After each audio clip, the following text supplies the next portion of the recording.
जय माँ विंध्यवासिनी, हर हर महादेव। आप सभी का स्वागत है। आज का विषय विशेष करके भगतवाल वर्ग, जो ग्रामीण सोखा ओझा इत्यादि होते हैं, उनसे संबंधित जो विद्याएं होती हैं उसके ऊपर चर्चा का है। तथा साथ ही हम इस तंत्र मार्ग में चलने वाली, जिसे हम कह लें कि यहाँ भी एक प्रकार की राजनीति होती है, उसे भी समझना चाहिए, उसे भी जानना चाहिए। जब आप इस मार्ग पे आगे बढ़ेंगे, आप अपने शिष्य बनाएंगे, तब आपको इसकी आवश्यकता पड़ेगी।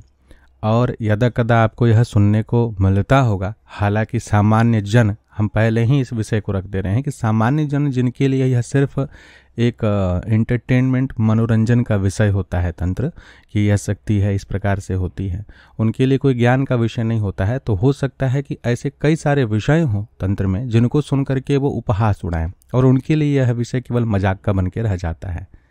लेकिन जो इस पथ पे चलने वाले हैं, जिनको इस प्रकार की शक्तियों की प्राप्ति होती है, सिद्धियां प्राप्त करते हैं, और तत्पश्चात कालांतर में किसी कारणवश उनको किसी प्रकार से हानि होती है, तब यह विषय सोच का हो जाता है। और हर कोई इस विषय को सही प्रकार से समझ ही ले, यह जरूरी नहीं है।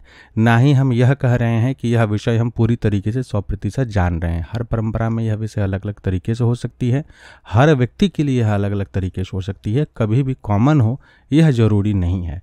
लेकिन फिर भी इस विषय पर चर्चा करते हैं कि कोई एक तंत्र संपन्न व्यक्ति, जो साधक सिद्ध आदि, जो विशेष करके ग्रामीण भगतवाल, क्षेत्रीय विद्या, छिपक विद्या आदि के जो जानकार होते हैं, भुआ जी हुए या कोई भी आसपास का व्यक्ति, जब ऐसी प्रकार की विद्याओं को ग्रहण कर लेता है और शिष्य बनाना शुरू कर देता है, तो विषय आता है कि कभी कालांतर में उसकी विद्या कुंठित, बंधित आदि हो जाती है। तो उसमें शिष्य का क्या महत्व होता है, या वो किस प्रकार से उनके द्वारा, उनकी ओर से, शिष्य की ओर से क्या क्या क्रियाएं की जाती है कि गुरु की विद्या ही बंधित हो जाए या गुरु की गद्दी में परेशानी आनी शुरू हो जाए, यह विषय भी है।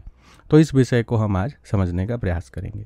सर्वप्रथम तो यहाँ पर जब भी किसी भी ऐसे गुरु की गद्दी अगर बंधित हो रही है, तो वह गद्दी कभी भी परंपरागत तरीके से लंबे समय से चलने वाली नहीं होगी। यह गुरु के द्वारा स्वयं का शुरू किया गया गद्दी हो सकता है, 5 साल 10 साल तक का हो सकता है, और कहीं न कहीं इनकी स्वयं की साधना जो है पूरी तरीके से पूर्ण नहीं हुई होगी। हाँ, अपूर्णता में भी काफ़ी पूर्णता होती है। जिस प्रकार के विद्याओं को जो सीखा जाता है इस मार्ग में, जो भगतवाल आदि के हैं, उसमें अधिकांश विद्याएं जो होती हैं काफ़ी कम समय में सिद्ध की जाने वाली क्षुद्रात्मक विद्याएं भी काफ़ी हैं। हालांकि उसे जन कल्याण का कार्य भी होता है और करते हैं लोग। तथा साथ ही उपदेशात्मक विद्याएं जो हैं, जैसे कि हम लोग जानते हैं कि हल षष्ठी के दिन इस प्रकार की उपदेश जो हैं बड़ी शीघ्रता से सिद्ध होते हैं, और एक परंपरा से अपने जो पिता हैं वो अपने पुत्र को, या गुरु जो है अपने शिष्य को प्रदान करते हैं। तो उसमें कितना भी है, तो व्यक्ति को इस चीज़ की जानकारी नहीं होती कि सिद्धि आदि जो है वो कितना कठिनता से प्राप्त होता है। वो तो सामान्य उपदेश मात्र से प्राप्त हो गया, तो कहीं ना कहीं वो इन चीज़ों को लेकर के बहुत अधिक दृढ़ भी नहीं होते हैं, पक्के नहीं होते हैं, कच्चे ही हो जाते हैं। इसके पश्चात जो दूसरा विषय यह होता है कि जब आप स्वयं अपने गुरु से पूरी विद्याओं को, और कभी उपसंहार की विधि को अगर नहीं सीख रहे हैं, नहीं जान रहे हैं, ओवर कॉन्फिडेंस हो जाता है ना। अगर आपके पास 10-12 प्रकार की विद्याएं हो जाएं और आप उन चीज़ों को जब कर रहे हैं तो फलीभूत हो रही हैं, तो लोग पूरा ओवर कॉन्फिडेंस में चले जाते हैं।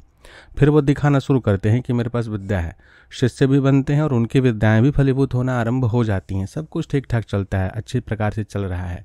लेकिन यह सत्य बात है कि 10 में से ऐसे 2-3 ही शिष्य होते हैं जो अपने गुरु से उपसंहार की विद्याओं को प्राप्त करते हैं। उपसंहार अर्थात कि जब कभी भी किसी भी कारण से इनके द्वारा सिद्ध की गई विद्या कुंठित हो जाए, या ये किसी के ऊपर प्रयोग करते हैं और सामने वाला व्यक्ति जिसके ऊपर इन्होंने स्वयं प्रयोग किया है, इन्हें ही रोकना है, तो कैसे उसे रोका जाए। दोनों ही प्रक्रिया इसके अंतर्गत आती है। और इन विषयों को लोग सीखना बहुत ज़्यादा, या गुरु भी हर किसी को बताते नहीं हैं, शिष्य भी बहुत ज़्यादा इन सभी चीज़ों में इंटरेस्ट नहीं दिखाते हैं। तंत्र का मार्ग कोई ऐसा कोर्स नहीं है कि 5 दिन 10 दिन या 5 साल 10 साल में पूरी तरीके से आदमी सीख ले, जान ले। एक पड़ाव पूर्ण करने के बाद दूसरा स्तर आरंभ हो जाता है। वहाँ की पहले स्तर की जो विद्याएं होती हैं वो अगले स्तर की विद्याओं को सिद्ध करने में, जानने समझने में सहयोग करती हैं। ना कि एक जगह कि हम फलाना सिद्धि मुझे प्राप्त हो गया, अब आगे का मार्ग ही अब नहीं है। इतना काफ़ी है, ये कभी नहीं होता। लेकिन जो रुक जाते हैं, जो केवल और केवल अब शिष्यत्व देखते हैं कि हाँ शिष्य कितने बने, अपने पास लोग कितने आए, बहुत बड़ा आयोजन हो, ऐसे ऐसे प्रकार की चीज़ चले, वो साधनात्मक मार्ग से हट जब जाते हैं तो यह दिक्कतें आती हैं। इसमें शिष्य क्या करते हैं, विशेष करके जब अगर किसी प्रकार का एक दूसरे के साथ द्वेष हो जाए, शिष्य कोई गलती कर दे, गुरु कहीं क्रोधित हो गए, या गुरु जो है किसी बात से शिष्य से नाराज है और इन्होंने कोई प्रयोग आदि करके उसकी विद्या को बंधित कर दी, अब शिष्य जो है वो भी द्वेष रखते हुए चाहता है कि हम बदला लें। ये किसी और जानकार के पास गया जो किसी और गुरु से दीक्षित हैं, कोई और परंपरा में है, उनके साथ मिल करके संत आदि करके इनकी गद्दी को बांधना है, विद्याओं को बांधना, परंपरा में जितना हो सके हस्तक्षेप करने का प्रयास करते हैं। तो इनमें सबसे जो पहला विषय होता है किस प्रकार से ये चीज़ें चलती हैं। आप देवगुरु बृहस्पति, चंद्रदेव और देव माता भगवती तारा जो है उनके विषय को सुने होंगे। उसमें कहा गया है कि चंद्रदेव जो हैं आकर्षणी विद्या के माध्यम से देव माँ तारा जो हैं उनको अपनी ओर आकर्षित कर लिए थे। वो शिष्य होते हुए भी इस प्रकार के कृत्य किए जिसके कारण उनको काफ़ी कष्ट भी भोगना पड़ा।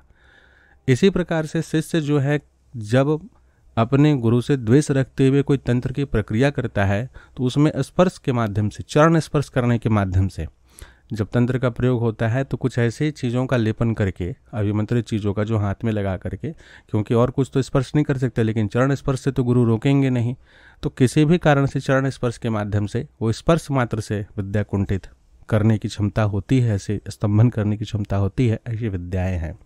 दूसरा है गुरु को ही किसी प्रकार से प्रसाद आदि देने के माध्यम से उसमें दे दें। अब इसमें गुरु जितना निश्चिंत होता है कि अरे ये क्या जानता है, ये क्या कर लेगा, या इस चीज़ को लेके कभी बहुत अधिक लोग सचेत नहीं होते हैं, तो यह चीज़ें दिक्कत कर जाती हैं। यहाँ तक कि यह भी देखा गया है, यह भी अनुभवगत बातें हैं कि बैठने का जो आसन होता है, आसन में छोटी छोटी चीज़ें हैं, कुछ ऐसी चीज़ों को कर दिया जाता है कि गुरु जब उस आसन पर बंधते हैं तो उनकी विद्याएं ही बंध जाती है। इसीलिए कई सारे ऐसे गुरु हैं जो आसन पे, जो तंत्र के मार्ग में हैं, अपना आसन साथ लेके चलेंगे, कहीं अगर बैठते हैं तो उनकी अपनी प्रक्रिया होती है, बहुत सूक्ष्मतम प्रक्रिया होती है। ऐसा नहीं है कि बहुत बड़ा विधि विधान करते हैं, लेकिन उनके तरीके होते हैं। हर जगह नहीं, लेकिन जहाँ पर इस प्रकार का प्रयोग करना है, ऐसा भी नहीं है कि वो कहीं जाके बैठे और सीधे ऐसी चीज़ें हो गई। जब इस प्रकार की कुछ तंत्रोक्त क्रियाएं करनी है उसी समय में यह चीज़ें होती हैं। ऐसे कई सारे तंत्र से संबंधित गुरुओं को या उस प्रकार के व्यक्तियों को देखा जाता है जो अपने शरीर का बंधन आदि नहीं करते। वो बोलते हैं कि क्यों करें, अगर वो कर देंगे तो फिर शक्तियों का आवागमन नहीं होगा एकदम। तो ये ओवर कॉन्फिडेंस वाली बात हो जाती है। आप अपने क्षेत्र का उल्लंघन कर रहे हैं, दूसरे क्षेत्र में जा रहे हैं, वहाँ पे कुछ भी हो सकता है।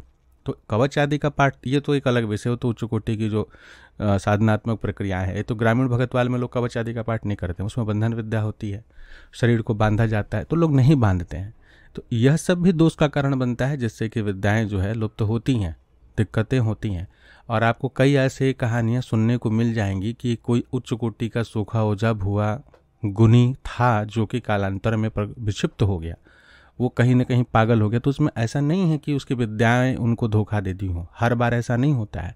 ऐसे लोग होते हैं, विशेष करके अपने भी ऐसे शिष्य होते हैं जो कि द्वेष रखते हुए, जैसे कोई विद्या है गुरु के पास, वो नहीं सिखा रहे, वो बोल रहे हैं कि नहीं पहले तुम इस चीज़ को पूर्ण करो। और आजकल के शिष्यों के भीतर धैर्य कहाँ है। गुरु अगर एक बार ऊंची आवाज़ में बोल दें तो शिष्य के भीतर तो पहले ही क्रोध आ जाएगा कि अच्छा मेरा अपमान, हम बताते हैं तुम्हें। तो ऐसे शिष्य जो है कोई ना कोई प्रक्रिया करके कि भैया ये तो विद्या दे नहीं रहा है, अब इसकी भी हानि करो, कर देते हैं। और ये बड़ा आम बात है आज के समय में, ग्रामीण क्षेत्रों में विशेष करके। तो गुरु की पूरी विद्या अगर नहीं सीख पाए हैं तो वो आप धैर्यपूर्वक उनसे आप विनती नहीं कर रहे हैं, उल्टा आप इस प्रकार के दुष्प्रयोग आदि कर देते हैं, तो भी दिक्कत होती है। ऐसा नहीं है कि ये परंपरा छोटा हो और उसमें आप प्रयोग आदि कर रहे हैं तो आपको दोष नहीं लगेगा। गुरु श्राप से फिर कोई आपको बचा नहीं सकता है। इसलिए इस तंत्र के मार्ग में जब कोई शिष्य किसी के प्रति समर्पित हो रहे हैं तो उन गुरु के प्रति कभी भी द्वेष भाव आपको नहीं रखना चाहिए। अगर उनसे आपका नहीं बन रहा है, आप किसी अन्य मार्ग में जाना भी चाहते हैं, तो उनसे सीधा बात करके और प्रणाम करके आगे निकले, लेकिन उनसे कभी द्वेष ना रखें। अन्यथा आप अगर उन्हें हानि पहुंचाने का प्रयास करते हैं और कालांतर में हानि पहुंचा भी देते हैं तो वो गुरु का अपना प्रारब्ध है, वो भोगेंगे। आप ये सोच रहे हैं कि ये हमारे विद्याओं के प्रयोग के कारण विक्षिप्त हो गए, परेशान हो गए, इनकी विद्याएं बंध गईं, ये बर्बाद हो गए, ये उनका प्रारब्ध था, आपके माध्यम से वो भोग रहे हैं। लेकिन ये मत सोचो कि आप प्रारब्ध को भोगवाने का माध्यम बने हो तो आपको दोष नहीं लगा है या आप बच जाओगे। जब वहाँ से डंडा चलेगी और गुरुद्रोह का जो दोष लगा है वो जब आप भोगना शुरू करोगे तो ऐसे ही लोग जन्म लेने के पश्चात बोलते हैं कि क्यों नहीं कोई मंत्र सिद्ध हो रहे हैं, हमारी परेशानी क्यों नहीं खत्म होती है, देवी देवता नहीं है, देवी देवता नहीं सुनते हैं। और फिर रक्त का वमन करना, शरीर से रक्त का निकलना, अनेक प्रकार के असाध्य रोग हो जाना, ये ऐसे ही लोगों को होते हैं। तो इस मार्ग में बच के चलें, द्वेष नहीं करें, विद्याओं को धैर्यपूर्वक आग्रह और विनम्रता के साथ ग्रहण करने का प्रयास करें तो विद्याएं फलीभूत होती हैं। जय मां विंध्यवासिनी। हर हर महादेव।